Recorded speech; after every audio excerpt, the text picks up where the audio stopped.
આજ તો વાડીએ જતા હતા ને વચમાં રસ્તામાં આડું પડ્યું રોજડું. સવારમાં હું અને મારો ભાઈ આવી ગયા વાડીએ, કારણ કે સીંડું બંધ કરવાનું હતું. સીંડું બંધ કરીને આપણે નીકળી ગયા ઘર બાજુ. ઘરે હું અને મારો ભાઈ બંને પીવા મળ્યા ચા. પછી તો શું છે, મારો ભાઈ ચા પી લે એટલે આપણે જવાનું હતું ઘાણી કાઢવા. પછી તો હું અને મારો ભાઈ નીકળી ગયા ઘાણી કાઢવા. આ બાજુ તેલ નીકળતું હતું અને આ બાજુ ખોળ નીકળતો હતો, અને સીધું આ ફિલ્ટર થઈ અને ડબ્બામાં જમા થતું જતું હતું. અને ઘાણીનું કામ શરૂ થઈ ગયું ને પૂરું થઈ ગયું ને એટલે આપણે આવી ગયા ઘરે. હવે કરવાનું છે જમવાનું.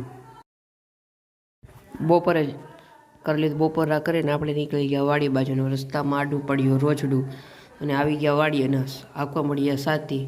સાથી તો હાંકવાનું જ હતું, કારણ બીજી વાર ચણામાં સાથી હાંકતા હતા.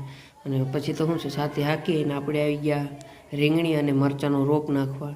રોપ નાખવાનું શરૂ કરી દીધું અને રોપ નાખી અને આપણે સીધું પંપ વળીને પાણી પાવા